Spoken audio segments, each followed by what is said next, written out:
Você está ouvindo o podcast 1844, com o escritor Washington Araújo.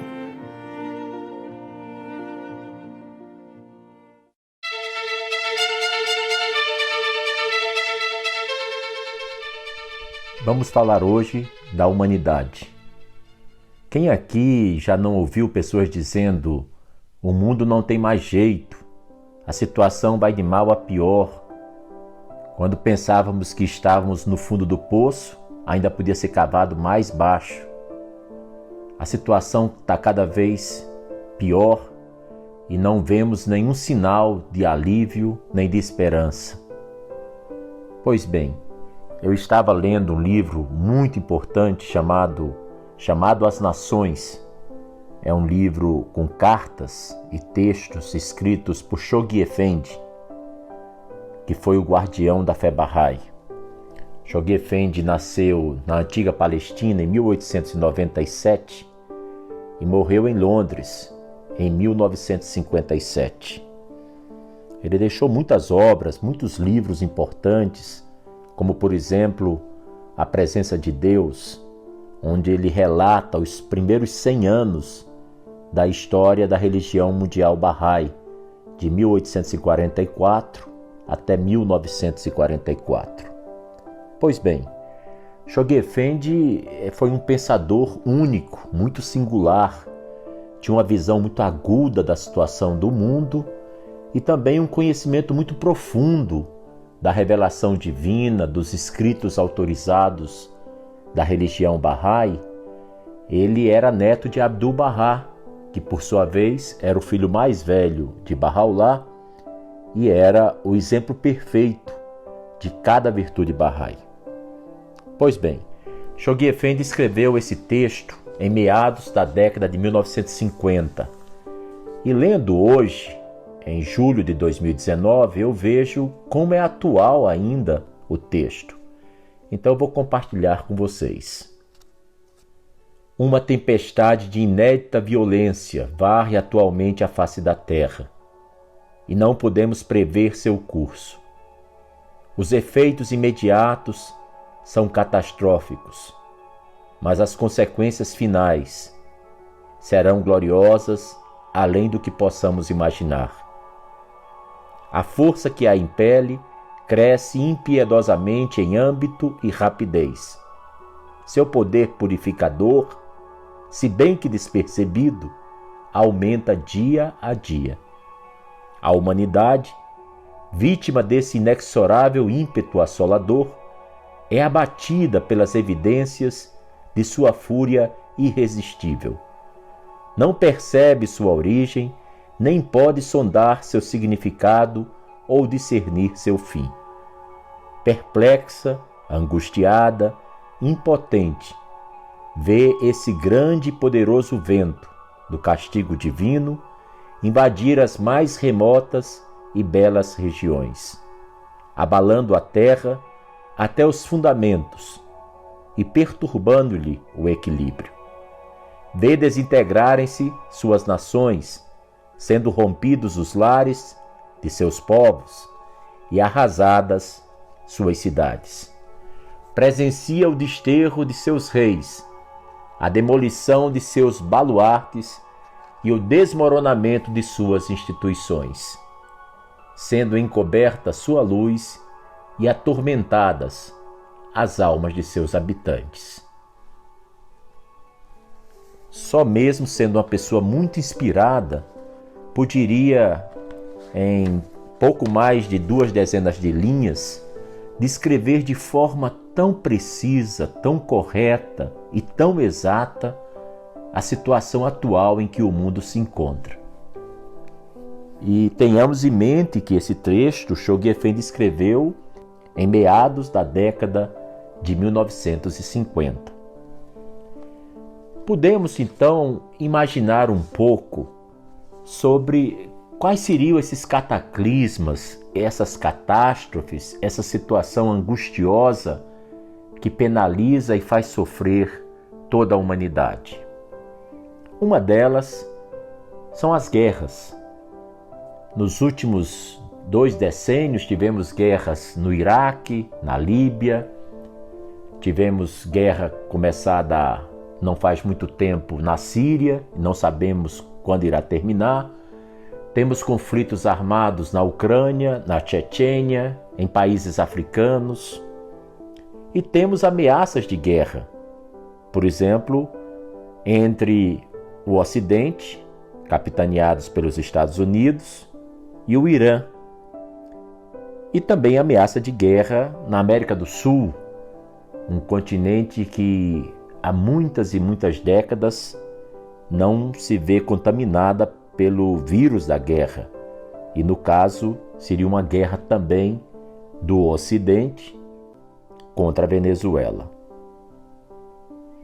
Todos nós sabemos que guerras são os maiores fabricantes de túmulos. Guerras, na realidade, fabricam cemitérios completos. Pessoas jovens têm suas vidas dizimadas. Populações inteiras podem ser destruídas por um ataque com drones.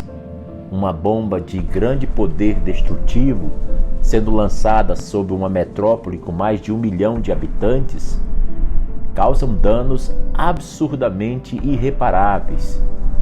E milhares e milhões de pessoas podem morrer em poucas horas. As guerras se desenvolveram principalmente na mente dos homens. E elas, quando surgem, nós sabemos a data do início, mas temos muita dificuldade de discernir quando é que elas terminam.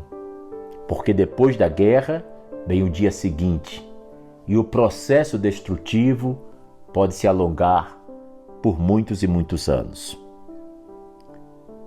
A humanidade enfrenta também um grave problema, que é a fome.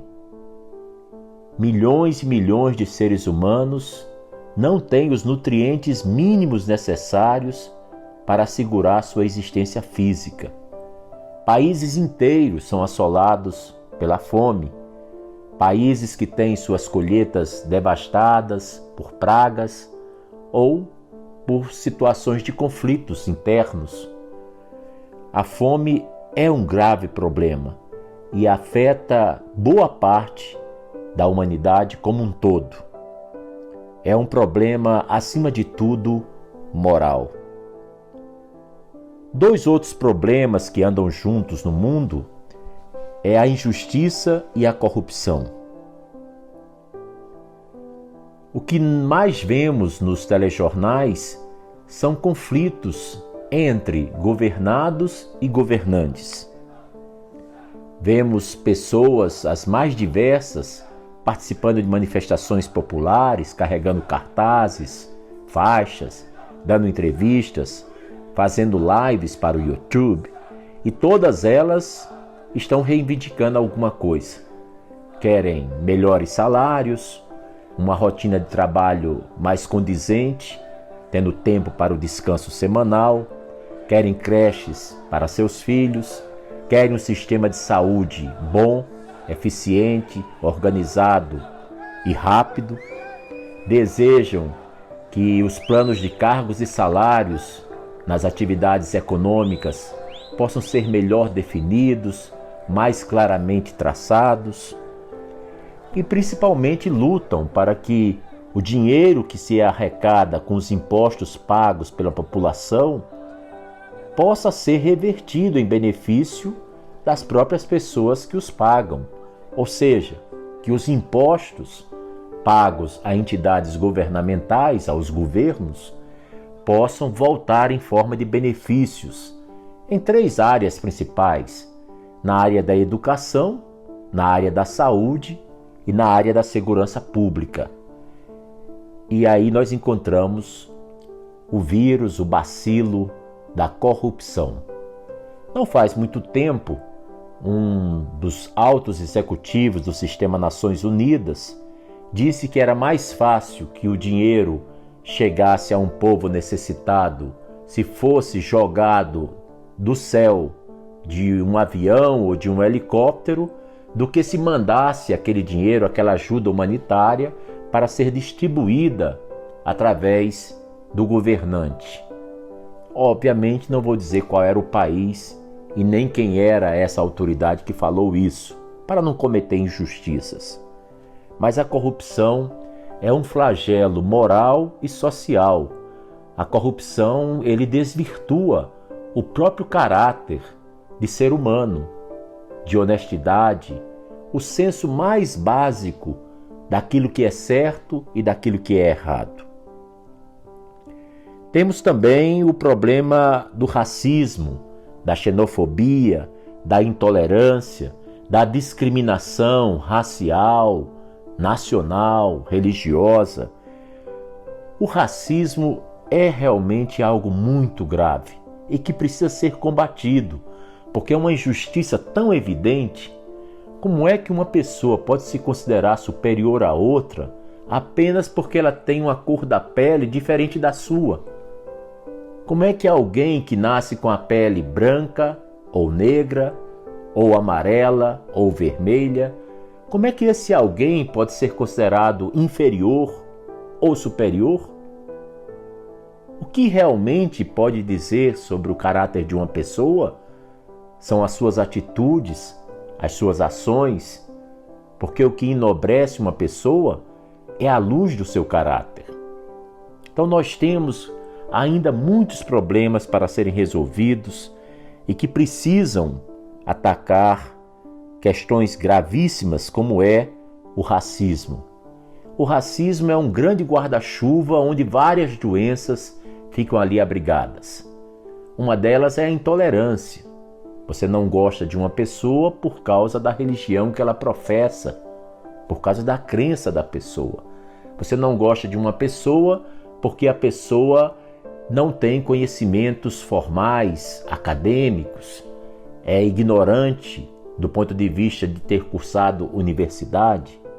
Você não gosta de uma pessoa porque a pessoa é de um país pobre, do terceiro mundo, de um país composto por civilizações pouco conhecidas, ainda pouco apreciadas.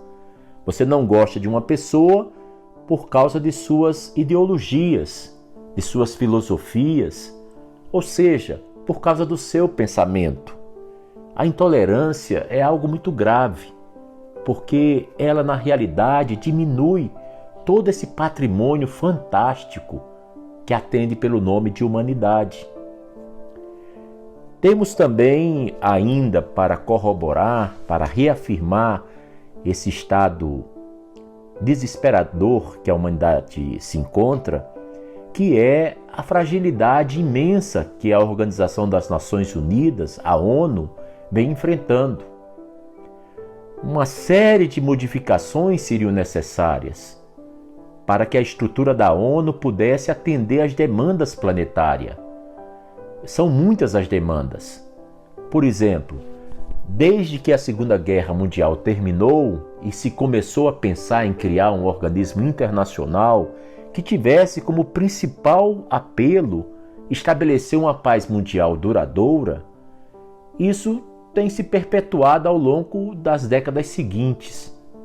E nós vemos que a forma como a ONU foi criada, ela refletiu a situação do pós-guerra de 1945, que era nações vencedoras e nações vencidas. E assim se criou o seu órgão principal do Sistema Nações Unidas, que é o Conselho de Segurança. E nesse conselho, 5 principais países, grandes potências, elas tomam decisões que podem decretar uma guerra, continuar uma guerra e encerrar uma guerra. E o acordo dos 5 membros do Conselho de Segurança da ONU é que se um desses 5 for contra a existência de uma guerra, então todos devem cessar aquele estado beligerante. E o contrário também é verdadeiro. Se um deles iniciar uma guerra, os outros 4 países não têm força para impedir. É óbvio que é uma grande distorção, é uma grande deformidade no corpo de um organismo cujo principal dever e missão é lutar para defender as fronteiras da paz, os fundamentos da paz. Então nós encontramos atualmente uma ONU bastante fragilizada, com muita dificuldade de trabalhar de forma mais efetiva, mais prática para estabelecer a paz no mundo. Agora vejamos, algum de nós já pensou como seria passar um dia, 2 dias, uma semana sem energia elétrica em casa? Você, ouvinte, já pensou como seria à noite querer acender uma lâmpada e não conseguir, querer ligar um micro-ondas e não conseguir, abrir a geladeira e lá os produtos estarem apodrecendo por falta de energia, ter dificuldade de acionar o alarme para abrir a garagem, caso você tenha carro, ou simplesmente você desejar passar uma mensagem de WhatsApp ou uma mensagem de e-mail para alguém, mas a falta da energia elétrica faz com que não exista a internet funcionando em sua casa. Então, você deve pensar como é difícil viver no mundo às escuras, no mundo mergulhado na noite. Muito bem, um blackout é um efeito material, visível. Um blackout, ele trata da energia elétrica, uma força, né? E essa energia impulsiona a maior parte de todos os recursos tecnológicos que propiciam nossa comodidade, o nosso conforto, que facilitam a nossa vida no dia a dia, desde os aparelhos eletroeletrônicos até os aparelhos domésticos, até a locomoção, a comunicação e uma série de outras coisas que dependem basicamente de um gerador de energia. Então, o blackout, ele sempre é temido por todos. E blackouts, ao longo do tempo, derrubam até governos. Um blackout, ele cria outros problemas, por exemplo, na saúde pública. Cirurgias deixam de ser feitas e pacientes morrem, porque equipamentos muitas vezes não conseguem operar bem usando geradores. Ele precisaria de uma corrente forte e sólida como a da energia. Mas ninguém ainda parou, talvez, para pensar que existe um outro blackout ainda muito mais violento, ainda muito mais prejudicial e pernicioso ao nosso bem-estar. Eu me refiro ao blackout espiritual. Imagina um mundo onde a lâmpada da justiça está obscurecida. É o mundo em que vivemos.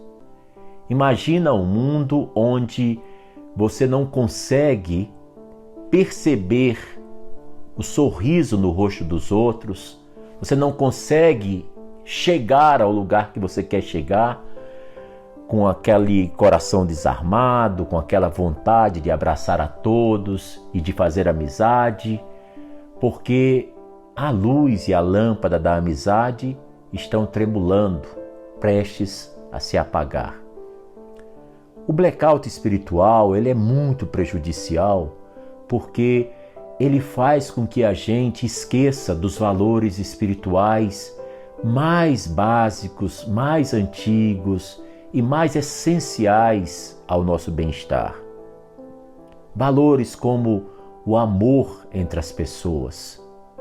Você olhar para as pessoas de uma forma desarmada e não com o pé atrás, desconfiado, achando que ela poderá lhe fazer algum mal, lhe prejudicar de alguma forma. O amor, ele é uma grande Itaipu binacional, uma grande represa. O amor, ele produz essa união e esse sentimento de pertencer a uma só espécie. Porque o amor é o que liga as coisas, é o que faz com que elas sigam um certo ordenamento.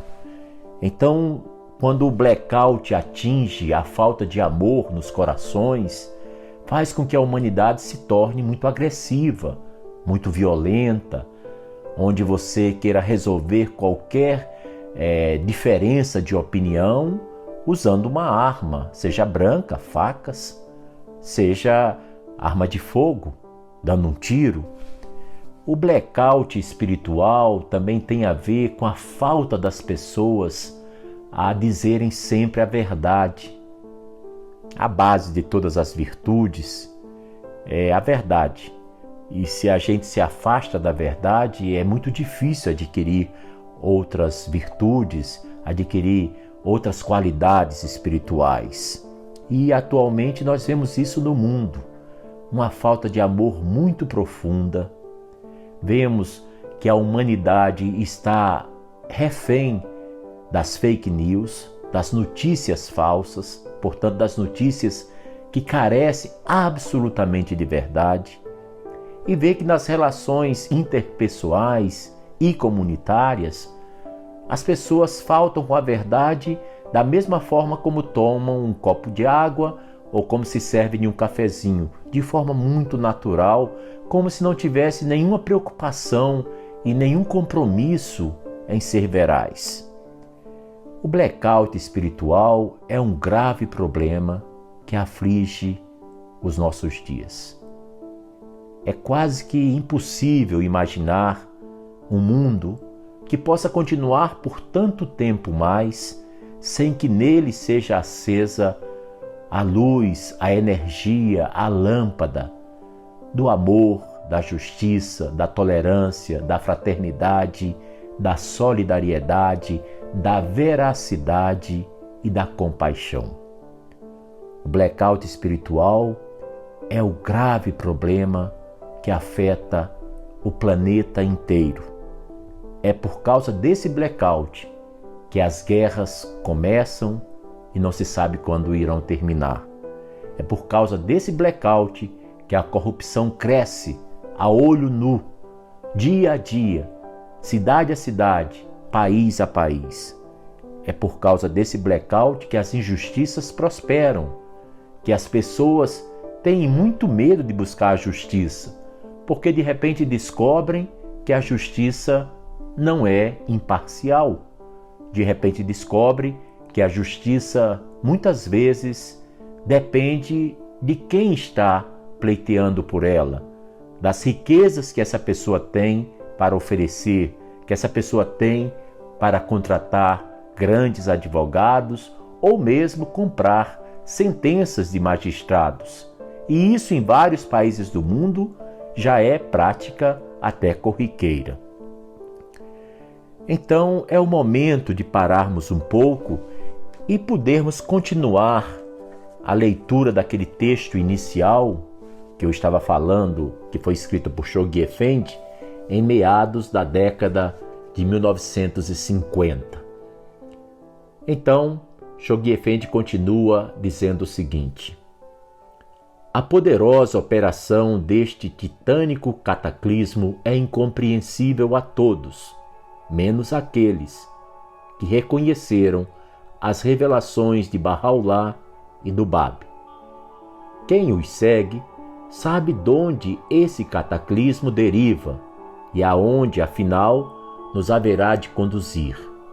Embora não saiba a que ponto chegará, reconhece claramente sua gênese, percebe a direção que toma, admite sua necessidade, observa com confiança seus processos misteriosos, ora ardentemente pela mitigação de sua severidade, esforça-se com sabedoria a fim de lhe suavizar a fúria e com visão inalterável antecipa a consumação dos receios e das esperanças que deve forçosamente engendrar. E ele conclui assim: esse juízo de Deus, segundo o veem os que em Baha'u'lláh reconheceram seu porta-voz e seu maior mensageiro na terra, não é apenas uma calamidade retribuidora, é também um ato de disciplina santa e suprema. É a um tempo uma visitação de Deus e um processo purificador para toda a humanidade. Seus fogos punem a perversidade da espécie humana, mas haverão de fundir suas partes componentes em uma comunidade orgânica, indivisível, mundial.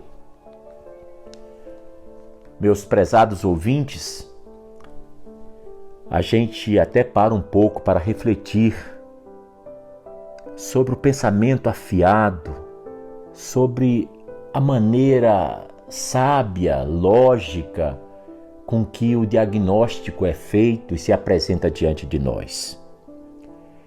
Nós podemos imaginar que tudo o que o mundo passa atualmente assemelha-se às dores de parto de uma nova era de paz e prosperidade, às dores de parto do nascimento de uma nova ordem mundial, onde a justiça, a paz, a confiança entre os povos e as nações sejam estabelecidas de forma permanente e duradoura. Você acabou de ouvir o podcast 1844. Até a próxima.